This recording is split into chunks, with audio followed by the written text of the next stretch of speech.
Okay, good morning, ladies and gentlemen. It's my honor to be here this morning. And first of all, I'd like to thank Dr. Lim and AIBPM for inviting me to be one of the keynote speakers this morning for 2024 BALI ICPM. So I would like to thank Dr. Ruresh for your introductions. And I'm Associate Professor Dr. Daisy from School Management, Universiti Sains Malaysia. I will be talking about Industry 5.0 and the future of sustainable business for this morning keynote. All right. The concept of Industry 5.0 emerged as a response to Industry 4.0, focusing on enhancing the synergy between human creativity and advanced technology. So many of us may be wondering, what is this Industry 5.0? How does it actually differ from Industry 4.0? And maybe some of us are still not very familiar with Industry 5.0 because many of us, especially those who are from the developing countries, we are still exploring the full potential of Industry 4.0. Let's explore this question together. Okay, so for Industry 5.0, why Industry 5.0? First, we need to know the origin of Industry 5.0. Who actually coined Industry 5.0? It was actually formally introduced by ISI European Commissions in 2021. Why? Because they want to address the challenges and the gaps by Industry 4.0. So what are the gaps? They want to address the gaps in human involvement, sustainability, and also resilience. So Industry 4.0, as we know, they're focused on the digitalizations, automations, and robotics, whereas Industry 5.0, they introduce the human-centric approach with the aim to integrate the technology, innovation, sustainability, and also the society well-being into the framework. So you can see in the diagram, Industry 5.0 focuses on the three key pillars: human centricity, sustainability, and resilience. So what is this human centricity? It means that bringing back human to the center of industrial system as collaborators, not as competitors. Sustainability is to integrate the green technology into the system to address the environmental challenges. Resilience is to build a system that can withstand the crisis from pandemic to natural disaster. So Industry 5.0 is not about doing more. It's about doing better. Better for the people, better for the society, and better for our planet. So there is a definition given for Industry 5.0. It's a governance-driven agenda balancing technological advancement and human-centric approaches. So basically, Industry 5.0 is about the return of human touch.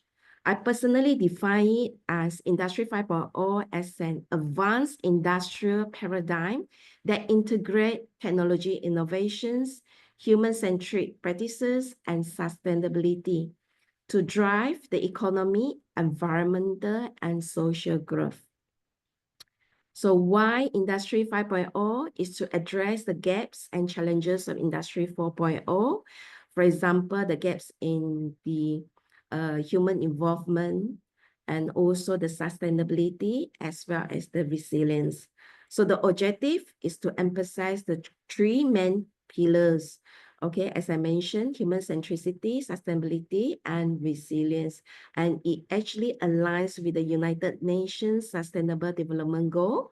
And it utilizes the AI, robotics, and green technology for sustainable business growth, balances the technological advancement, and emphasize on social and environmental responsibility.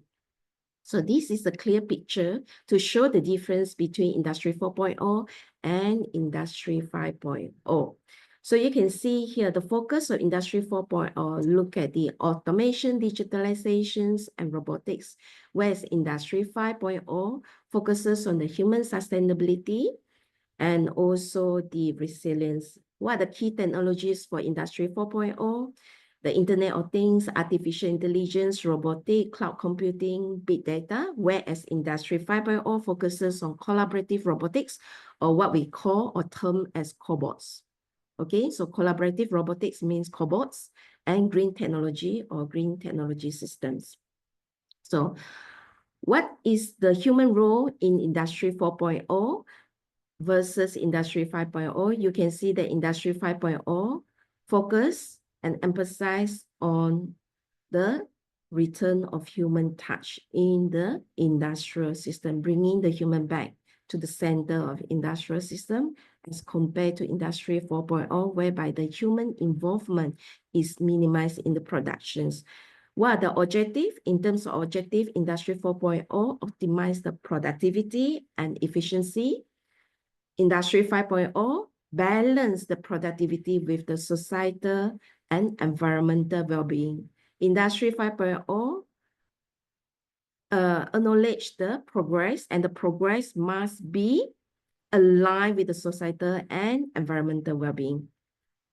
As for sustainability and customizations, they are the main focus for Industry 5.0 compared to Industry 4.0. In terms of approach to innovations, Industry 5.0 look at the human and technology-driven. Governance and policy, Industry 5.0 focuses on governance-driven with emphasis on the ESG, environmental, social, and governance, whereas Industry 4.0 look at industry-led innovation. So what are the example for Industry 4? Smart factories, full automated system, whereas Industry 5.0, you can see is quite common right now with human robots collaborations and green energy systems. Later, we will share more example about this and what are the impact on the society for Industry 4.0. So you can see Industry 4.0 focuses mainly on economic benefits, whereas Industry 5.0 focuses on the societal well-being and inclusivity apart from the economic benefits.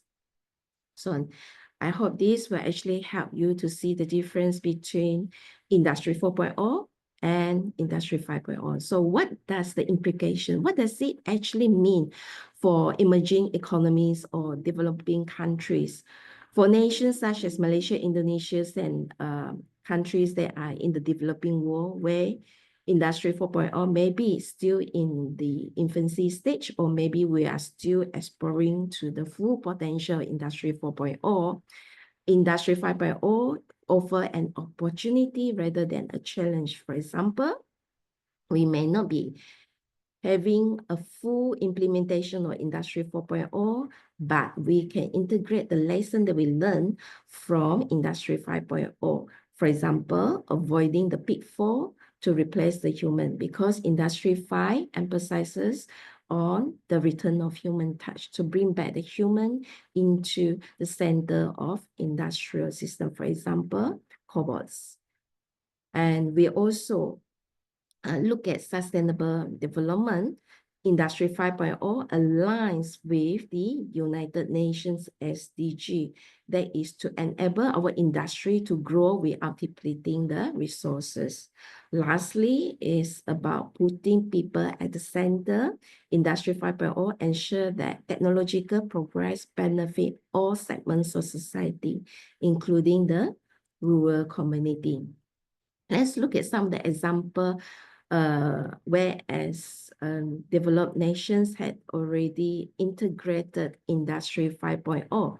Okay, for example, Germany, they have Volkswagen smart factories whereby they implement cobots to help the worker in the assembly lines while reducing energy consumptions. France, they have Airbus, they pioneer hyper-customized. So you can see Industry 5.0, they focus on customizations and using the AI-driven design and eco-friendly materials in the aircraft manufacturing. Circular manufacturing initiative, such as EU, European Union funded projects under the Horizon Europe program, and to enhance the sustainability in sectors such as textile, electronic, and automotive industry. Okay, let's look at China. China is integrated Industry 5.0 into two national strategies. And there are 14 five-year plan, which is from 2021 to 2025. And they have another national strategy that is Made in China 2025, which was launched in 2015 with the aim to make China as an advanced country in manufacturing. So their focus is to look at green and digital transformations. They have a few cities integrated Industry 5.0. Here, I only provide 3 examples. For example, Guangzhou focuses on integrating green energy technology with Industry 5.0 principle. They have advanced robotics, improve the energy efficiency, while maintain the human oversight in the manufacturing processes. Wuhan focuses on digitalization and sustainability efforts. For example, the public bike sharing system. Beijing E-Town is a smart city and also a leading hub for Industry 5.0 innovations. They use cobalt and create the sustainable human-centric smart city. And when we talk about the green innovation, what comes into our mind is the electric vehicle. I believe it's quite common for you to see the electric vehicle around. For example, you may see BYD, Build Your Dreams, from China, and we have another one, Tesla. So Tesla, green factories, they incorporate the solar energy and circular material use to align with Industry 5.0 sustainability goal. And so what can we actually learn from Industry 5.0? These are the future directions for emerging economies or developing countries. For example, we can look at our policy, our national policy and infrastructure development. For example, we can actually invest in the green industrial park, smart manufacturing zones to promote sustainable productions. And we can create national policy, for example, to provide incentive on green and digital transformations. We can give tax rebates for companies or corporations that adopt green technology, and to enhance the connectivity by improving the digital infrastructure, such as 5G network. And what else that we can do? We can actually look at the possibility to adopt green technology. For example, provide the incentive for the companies to use the renewable energy sources, such as solar, wind, biomass in the manufacturing processes. Also to promote circular economies, like for example, recycling, reusing industrial waste to reduce the or to minimize the environmental impact. Or we can also implement green certification program for the industry days to encourage them to go for sustainability.